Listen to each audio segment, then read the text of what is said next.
Assalamualaikum warahmatullahi wabarakatuh. Kembali lagi di channel Media Guru 21. Pada kesempatan kali ini kita akan membahas materi mengenai kebangkitan nasional dalam perjuangan kemerdekaan. Adapun submateri yang akan kita bahas nanti secara panjang lebar yaitu mengenai peran tokoh kebangkitan nasional. Nah, ada beberapa tokoh yang memiliki peran penting dalam kebangkitan nasional di Indonesia. Yang pertama adalah Wahidin Sudirohusodo. Wahidin Sudirohusodo merupakan dokter pribumi yang juga salah satu tokoh pergerakan nasional. Ia memiliki cita-cita untuk meningkatkan taraf kehidupan masyarakat Jawa dengan cara memperluas pengetahuan mereka, baik pengetahuan barat maupun pengetahuan kebudayaan Jawa itu sendiri. Gagasan penting Wahidin dalam perjuangan pergerakan nasional adalah membentuk organisasi yang memiliki tujuan memajukan pendidikan dan meningkatkan martabat bangsa.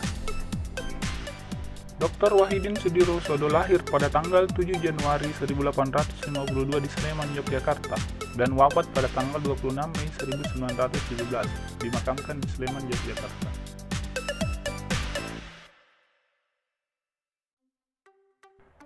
Tokoh yang kedua adalah Sutomo. Sutomo adalah tokoh pergerakan nasional yang pernah menjadi dokter pemerintah untuk berbagai daerah di Jawa dan Sumatera.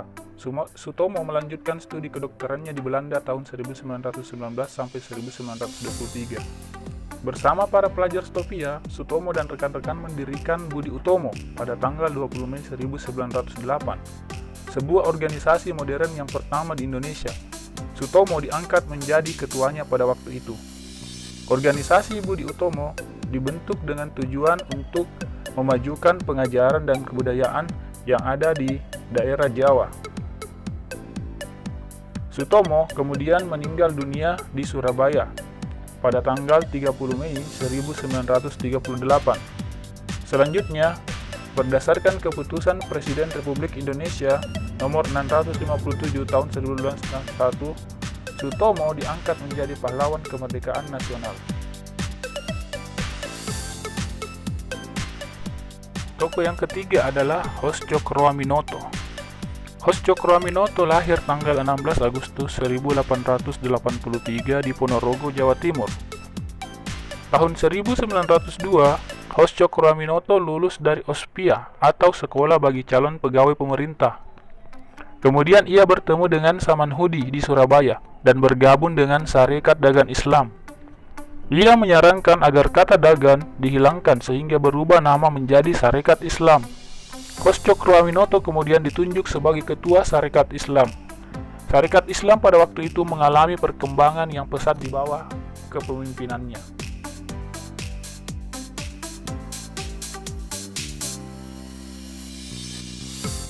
Tokoh yang keempat adalah Douwes Dekker, nama lainnya adalah Danudirja Setiabudi.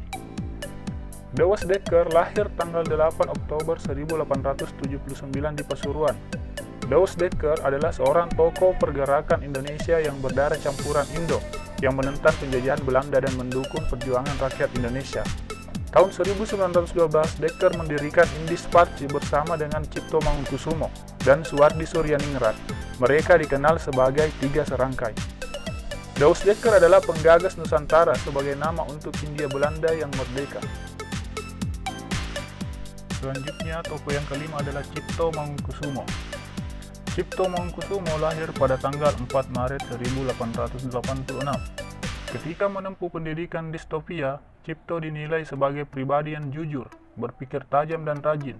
Para guru menjuluki Cipto sebagai en begal lerlin atau murid yang berbakat.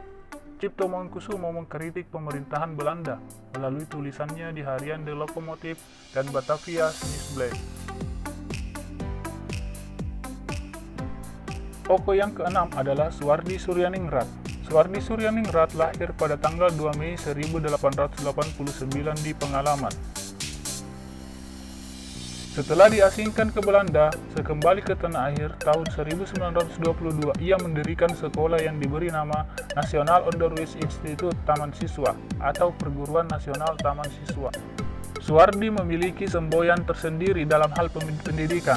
Semboyan tersebut berbunyi, In Ngarso Suntuloda, In Madia Mangunkarsa, dan Tutwuri Handayani.